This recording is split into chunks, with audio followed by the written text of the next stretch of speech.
इस वीडियो में हम जैसन नाम के एक व्यक्ति के केस का ज़िक्र कर रहे हैं जो कि पैरालाइज़ है। किस तरीके से ये घटना उसके जीवन में घटी, ऐसा क्या हो सकता था कि ये घटना उसके जीवन में घटती ही ना और घटने से पहले ही वो इन घटनाओं को रोक लेता। आज हम इन सब चीज़ों को समझेंगे। अगर आप लोग कुछ समय से इस चैनल से जुड़े हुए हैं और अगर मेरी वीडियोस को आपने समझा है, तो अब तक आप इस चीज़ को समझ चुके होंगे कि आपकी किस्मत परमात्मा ने लिखी ही नहीं है, आपने लिखी है। और आपने क्यों लिखी है, ये भी आपको समझ आ चुका होगा।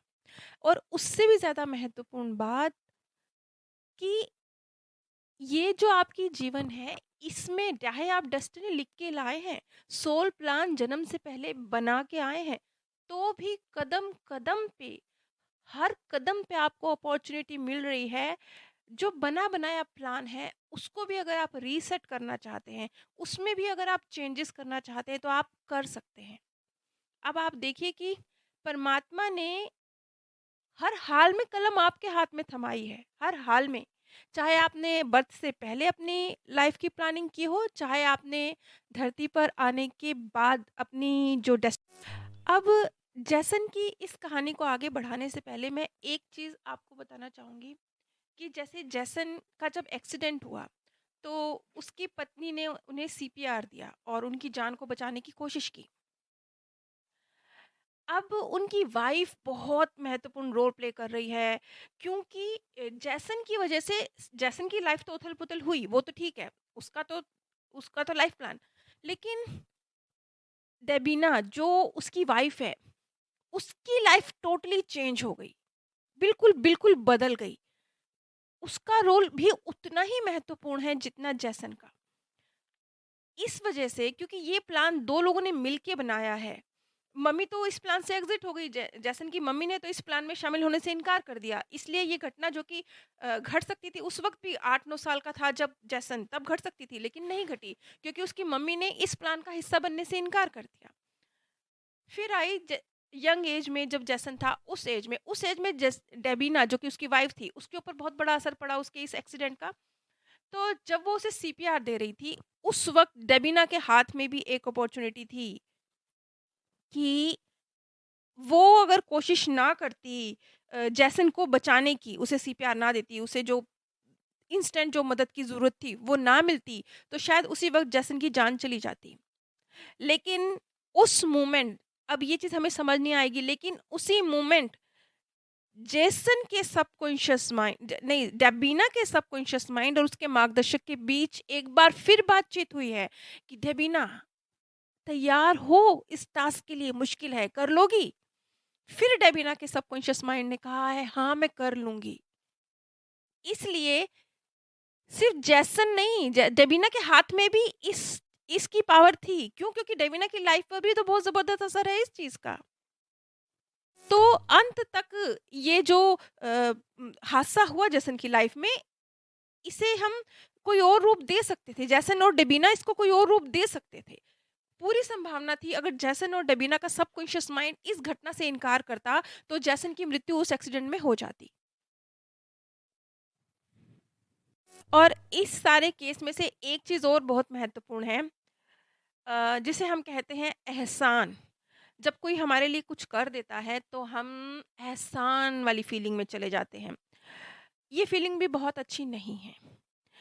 ये भी एक नेगेटिव फीलिंग है। एहसान कर दिया, तो आप अपने आप को दबा हुआ और इन्फीरियर फ़ील करते हैं। यहाँ पर एक चीज़ बहुत महत्वपूर्ण है कि मान लीजिए जैसन है, अब क्या हम ये बोलेंगे कि डेबिना ने जैसन पर एहसान कर दिया क्योंकि वो उसे पूरा जीवन सँभाल रही है? नहीं, ये डील है दोनों के बीच की। इसी डील के तहत डेबिना का भी भला हो रहा है, वो भी कुछ नया सीख रही है। एक जैसन एक अपॉर्च्युनिटी प्रस्तुत, इस घटनाक्रम के माध्यम से उसके सामने एक अवसर आया है डेबिना के सामने, अपने लाइफ लेसन को अलग तरीके से, ज़्यादा बेहतर तरीके से करके जंप लगाने का। तो ये एहसान नहीं है। मतलब जीवन में कोई मुश्किल घटना न सिर्फ आपके सीखने का ज़रिया है, बल्कि जो उससे प्रभावित हो रहे हैं, उनके भी सीखने का ज़रिया है।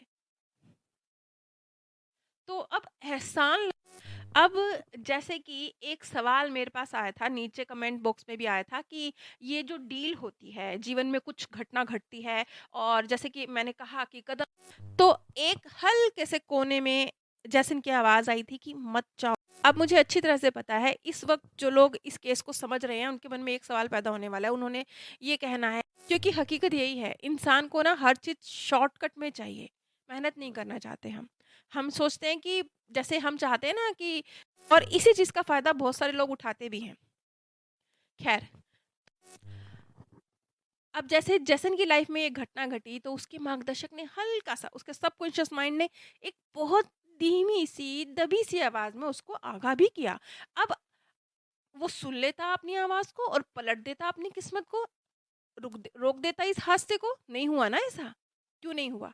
क्यों नहीं हुआ? इसलिए नहीं हुआ क्योंकि वो जो लाइफ लेसन था वो बहुत, बहुत, बहुत ज़रूरी था, उसके आजू-बाजू भी नहीं था जैसन, उसके करीब भी नहीं पहुँचा था जैसन।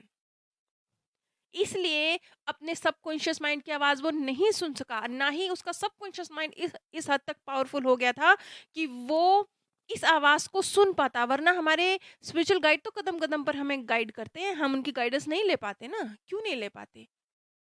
इसलिए नहीं ले पाते क्योंकि बाहर की दुनिया कि बहुत सारी चीज़ें हम पर बड़ा हावी होती हैं, चाहे वो मोह हो, अहंकार हो, गुस्सा हो, लालच हो, कुछ भी हो। वो दुनियावी बातें इतनी ज़्यादा हावी होती है कि सब कुछ इस मन की आवाज़ तो बेचारी कहीं दब के घुटी-घुटी सी रह जाती है। तो वो हम उसे सुन नहीं पाते, हादसे को टाल नहीं पाते और उस वक़्त यही ज़रूरी होता है। क्यों? क्योंकि जो लाइफ़ लेसन है आप सीख ही नहीं पाएँगे ना। अब अगर जसन ने, मान लीजिए, चलिए इस सारे केस को हम उल्टा कर देते हैं। हम ये मान लेते हैं कि जसन का एक्सीडेंट होने से पहले जसन ने अपने सबकॉन्शियस माइंड की आवाज़ सुन ली और इसने उसने पूल में जाने से इनकार कर दिया और ये सब कुछ बच गया, ये सब कुछ नहीं हुआ। तो क्या होता? जैसन ने इस हादसे से बहुत कुछ सीखा, वो मैं आगे-आगे आपको बताऊँगी क्या कुछ सीखा। इन शॉर्ट में जैसे फॉर एग्ज़ाम्पल उसने सीखा कि किस तरीके से वो मौजूद भी होता है। वो मस्तिष्क से पूरी तरह से जागरूक है, मस्तिष्क उसका पूरी तरह से काम करता है। तो भी लोग इस तरीके से उसके साथ डील करते हैं जैसे कि वो मौजूद ही नहीं है। उसके लिए फैसले ले रहे होते हैं। तो इस चीज़ को भी उसने समाज में जागरूकता फैलानी है कि किसी व्यक्ति को आप यदि फिज़िकली कुछ कमज़ोर समझ रहे हैं, तो ये मत समझिए कि वो अपने जीवन के फैसले लेने लायक नहीं है या उसके पास बुद्धि नहीं है। यहाँ तक कि बच्चा भी होता है ना, उसकी भी इच्छाओं को अहमियत दीजिए, उसके पास भी बुद्धि है।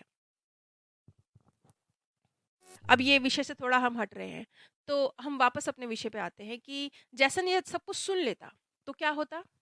तो जैसन जो पिछले 5-7 जन्म अपने जिस तरीके से जीता आया है, इस जन्म को भी वैसे ही जीता। पिछले 5-7 जन्मों में वो अपने अंतरात्मा की तरफ बिल्कुल नहीं झाँका, अपने सबकॉन्शियस माइंड की तरफ बिल्कुल नहीं गया, अध्यात्म की तरफ बिल्कुल नहीं गया, अपने विचारों को बिल्कुल नहीं समझा, समाज में उलझा रहा, भौतिक चीज़ों में उलझा रहा, सेम ऐसे ही होता, ये जन्म भी सेम चला जाता।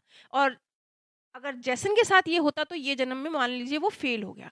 और इसी तरह से उससे जुड़ा हुआ लाइफ लेसन डेबिना का भी है। कुछ-कुछ उसके बच्चों का भी है, कुछ-कुछ उसके पिताजी का भी है, उन सब के लाइफ लेसन भी डगमगा जाते हैं। ये होता अगर जैसन ने अपने सबकॉन्शियस माइंड की आवाज़ को सुना होता और इस हादसे को टाल दिया होता। और अगर ऐसा हो जाता है, ऐसा होता है, ऐसा बहुत बार होता है कि आपके जीवन में कुछ हादसा होने वाला है और आप बच गए हैं, ऐसा होता है। लेकिन ये कब होता है? जैसे कि आपका जो लाइफ लेसन है, आप पहले से ही वो आपके जीवन में आए उससे पहले ही आप उसके ऊपर काम करने में सक्सेसफुल रहे हैं। उसको काफ़ी हद तक अचीव करने में सक्सेसफुल रहे हैं। आपको अब उस लाइफ लेसन की ज़रूरत नहीं है क्योंकि आप अपने स्तर पर अब जैसन का ही केस ले लेते हैं। मान लीजिए कि जैसन का जो ये सोल प्लान है ये रीसेट हो गया। रीसेट हो गया मीन्स ये उसके सोल प्लान में से गायब हो गई चीज़। उसका हादसा है ना, ये हादसा जिसमें वो पैरालाइज़ हुआ, वो हादसा गायब हो गया। अब अगर हम ये मान लें कि जैसन की लाइफ में से ये पैरालाइज़ होने का हादसा गायब हो गया, तो क्यों? क्यों गायब हो जाएगा? क्यों उसकी लाइफ में ये पूरी उसकी डेस्टिनी रीसेट होगी। क्यों रीसेट होगी? अगर जैसन ये हादसा उसके जीवन में तब घटा ना जब वो 32 साल का था। उससे पहले ही उस इस हादसे के घटने से पहले ही जैसन ने भावनाओं को, विचारों को अहमियत देना, अपने अंदर की तरफ मुड़ना,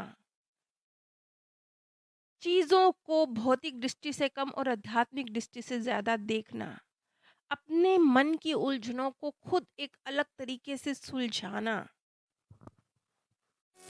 दूसरों के अंदर पॉजिटिव तरीके से सहानुभूति और दया की फीलिंग को डेवलप करना, मानसिक और भावनात्मक स्तर पर अपनी पावर्स को महसूस करना और उनको यूज करने लगना। अगर इन सब चीजों में जैसन पहले ही पारंगत हो गया होता, पहले ही इस हादसे के होने से पहले ही, तो ये हादसा उसकी लाइफ में नहीं घटता, क्योंकि इसकी जरूरत नहीं रह जाती। और जब जरूरत नहीं रह जाती तो हमारे मार्गदर्शक रीसेट कर देते हैं हमारे सोल प्लान को। जैसन की स्टोरी के अभी कुछ और भाग हैं जो आगे कंटिन्यू होंगे। जैसन की स्टोरी के सभी भाग इस नाम से एक प्लेलिस्ट है जिसे मैंने नीचे डिस्क्रिप्शन बॉक्स में शेयर किया है। आप उसमें इस स्टोरी के सभी भाग देख सकते हैं और आगे आने वाली कड़ियाँ भी उसी में आपको मिलेंगी। मेरी आप सभी से एक छोटी सी रिक्वेस्ट है कि मैं अपनी तरफ से भरकस प्रयत्न करती हूँ कि हम जीवन की गुत्थियों को सही तरीके से समझ कर सुलझा सकें और अपनी लाइफ को खूबसूरत और पॉजिटिव बना सकें। इसलिए मुझे थोड़ा-सा आपके सहयोग की ज़रूरत है। मैं कभी नहीं कहती ये बात, लेकिन मुझे लगता है कि शायद इस चैनल को थोड़े से शेयर किया जाए, कुछ किया जाए, इसकी ज़रूरत है, क्योंकि दिन प्रतिदिन ये नीचे गिरता जा रहा है। अगर आप एक छोटा-सा कमेंट भी नीचे लिख देंगे, तो शायद यूट्यूब कमेंट ज़्यादा होने की वजह से ही वीडियो को कुछ प्रमोट कर दे। शायद इसी तरीके से कुछ ये चैनल आगे बढ़ जाए, ये भी संभव है। उम्मीद है मुझे आप लोगों से सहयोग मिलेगा। आप सभी पर परमात्म सौंदर्य, प्रेम और आनंद सदैव बरसता रहे। आप सभी दिव्य परम धाम में स्थान प्राप्त करें। आप सभी पर परमात्म सौंदर्य, प्रेम और आनंद सदैव बरसता रहे। आप सभी दिव्य परम धाम में स्थान प्राप्त करें। इस वीडियो में हम